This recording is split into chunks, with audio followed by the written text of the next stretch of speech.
Hey guys, welcome back to the channel. आज हम लेकर आए हैं सोल लैंड की नॉवल एक्सप्लेन वीडियो।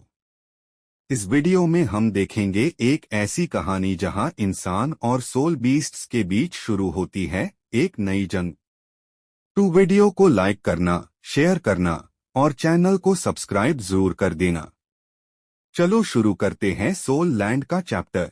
ना, ये तो अच्छा नाम है और तुम्हारी आवाज भी कितनी प्यारी है। तंगवुलिन ने उसे उठने में मदद की। ना ने सर झुकाया पर कुछ नहीं बोली। तुम्हारे मॉम डैड कहाँ है? तुम्हारा घर कहाँ है? तंगवुलिन ने पूछा। ना ने सर हिलाकर मना कर दिया। गुगु। अचानक एक अजीब सी आवाज ने उनकी बातें तोड़ दी। तंगवुलिन ने अपना सर झुकाकर अपने पेट की तरफ देखा और जल्दी समझ आ गया कि वो आवाज उसके पेट से नहीं आई थी। ना के चेहरे पर धूल लगी हुई थी, फिर भी उसके गाल हल्का सा लाल हो गए। तुम्हें भूख लगी है क्या? अगर तुम्हें अपने मॉम डैड नहीं मिल रहे तो मेरे घर चलो। मेरी मॉम का खाना बहुत टेस्टी होता है। तंगवुलिन ने बोला और ना का हाथ पकड़कर अपने घर की तरफ चल पड़ा। ना ने सर उठाया और उसे देखा।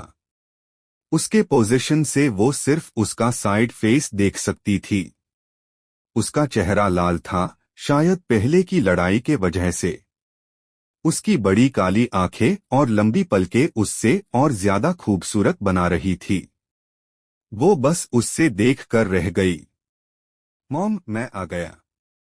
तंगवुलिन चिल्लाया, घर के अंदर जाने से पहले ही। बच्चे, धीरे बोलो। पड़ोसियों को डिस्टर्ब मत करो, लैंग यूए ने कहा दरवाजा खोलते हुए। स्कूल कैसा था आज? ये क्या हाल बना रखा है? इतना मिट्टी कहाँ से लग गई? लैंग यूए ने तंगवुलिन को देखा जो पूरा धूल में था। फिर उसकी नजर ना पर गई जिसका हाथ तंगवुलिन पकड़े हुए था। मॉम, मुझे कुछ विलन्स मिले थे। तंगवुलिन ने पूरी एक्साइटमेंट के साथ सच सच सब कुछ बता दिया। ये सुनकर लैंग यूए का चेहरा बादल गया। उसने तुरंत उसे घर के अंदर खींच लिया। ना भी छुपछाप अंदर आ गई। बच्चे, तुम्हें पता है कितना डेंजरस होता है ये सब? तुम कैसे? लैंग यूए स्पष्ट रूप से एंग्शियस थी, उसकी सांस तेज चल रही थी। उससे पता था कि सड़क के लड़के कितने खतरनाक हो सकते हैं। तंगवुलिन ने जिद से कहा, पार फादर ने कहा था कि लड़कों को ब्रेव और गट्सी होना चाहिए विलन्स से लड़ने के लिए। तुम? लैंग यूए ने उसके बड़े मासूम आंखों में डिटर्मिनेशन देखा तो उसे दांत नहीं पाई। गलत तो नहीं था वो, उसने सही ही किया था। पर मां होने के नेट वो अपने बच्चे की सेफ्टी के लिए ज्यादा चिंता कर रही थी। तंगवुलिन हेस्ट हुए भागकर मां के पैर पकड़ लिए। मॉम, गुस्सा मत हो ना, और मुझे भूख लगी है। हमारे लिए कुछ टेस्टी बना दो ना। अपने इतने प्यारे और सीधे बच्चे को देखकर लैंग यूए का गुस्सा तुरंत शांत हो गया। उसने बेचैनी से सर हिलाकर ना के पास बैठी। छोटी दोस्त, तुम्हारा नाम ना है ना? तुम्हारे माँ बाप कहाँ है? ना ने कुछ नहीं कहा, सिर्फ सर हिला दिया जैसे पहले किया था। लैंग यूए बोली, ठीक है, तुम दोनों कितने गंदे लग रहे हो। पहले जाकर नहा लो, फिर कपड़े बदल लेना। 5-6 साल के बच्चों के लिए जेंडर से कोई फर्क नहीं पड़ता। लैंग यूए ने दोनों छोटे मिट्टी के बंदर को बाथरूम में भेज दिया नहाने के लिए। तंगवुलिन ने पूछा, मॉम, हम दोनों अलग क्यों हैं? लैंग यूए बस मुस्कुराई, बिना जवाब दिए। ना शर्मा कर लैंग यूए के पीछे छुप गई। वाह ना, तुम कितनी प्रिटी हो। तंगवुलिन बोला, डाइनिंग टेबल पर बैठते हुए, दोनों हाथों से अपना थोड़ा सपोर्ट करते हुए। तंगवुलिन ना से आधा सर बड़ा था तो उसके कपड़े ना पर काफी बेड लग रहे थे। फिर भी उसकी खूबसूरती पे कोई असर नहीं था। उसकी त्वचा तंग वुलन से भी ज्यादा सेफ्ट और नरम थी, जैसे उससे थोड़ा दबाओ तो पानी निकल आए। नहाने के बाद उसके बॉडी से एक हल्का रिफ्रेशिंग फ्रेग्रेंस आ रहा था। वो एक पोर्सलेन डॉल जैसे लग रही थी, सबसे खूबसूरत पिंक जेड से बनी हुई। ना ने सर उठाया और उसकी तरफ देखा, पर फिर भी कुछ नहीं बोला। शायद उसे बात करना पसंद नहीं था। डिनर का टाइम नहीं हुआ था, इसलिए लैंग यूए ने दोनों भूखे बच्चों को छोटी छोटी प्लेट्स में बिस्किट्स और 2 कप्स मिल्क दिए। ना बात नहीं करती थी, पर जब खाना देखा तो बिना झिझक के तेजी से खा लिया।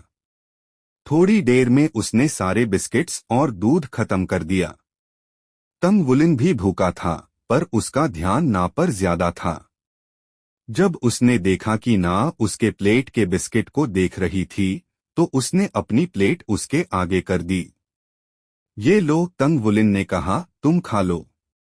ना ने उसकी तरफ देखा और सर हिला दिया।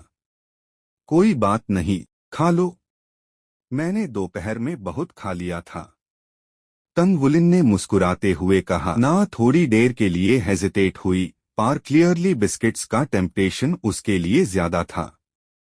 आखिर में बिस्किट्स उसने ही खा लिए। लैंग यूए भी बैठ गई। ना तुम्हें पता है तुम कहाँ से आई हो या तुम्हारा घर कहाँ है? ना ने सर हिलाकर मना कर दिया।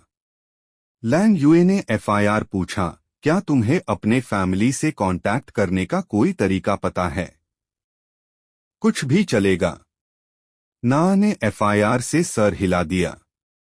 लैंग यूए बोली, तो तुम्हारी उम्र कितनी है? ना ने फिर सर हिला दिया, पर आखिर में अपना मुंह खोला।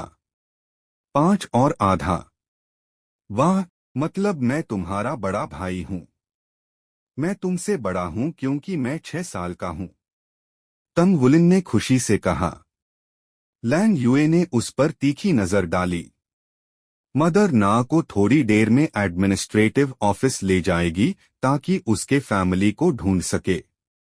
तुम यही रहो और सीधे रहो, समझे? ओह। तंग वुलिन ने ओबीडियंटली सर हिला दिया, पर जब उसने ना को देखा, यूं समझ नहीं आया क्यों वो थोड़ा उदास महसूस कर रहा था। शायद क्योंकि ना बहुत खूबसूरत थी। लैंग यूए ना को ले गई। ना अपनी यूजुअल सेल्फ थी, ज्यादा बात नहीं की और शांत रही। उनके जाने के बाद तंग वुलिन अपने कमरे में वापस आया।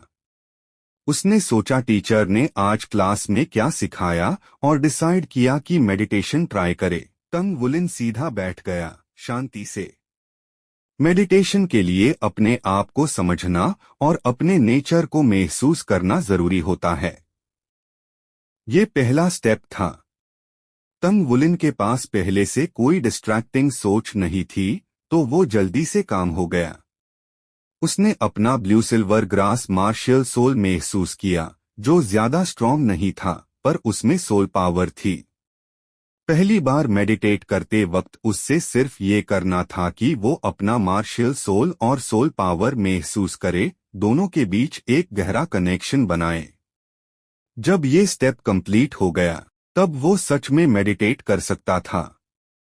ब्लू सिल्वर ग्रास उसके दिमाग में हल्की सी हिलने लगी। तंग वुलिन को अचानक लगा जैसे वो दुनिया के ब्लू सिल्वर ग्रास को महसूस कर सकता हो। वो नाजुक था, फिर भी मजबूत, 1 साल की सुखी महिमा के बाद जैसे बसंत की हवा से एफआईआर से नई जिंदगी मिल गई हो।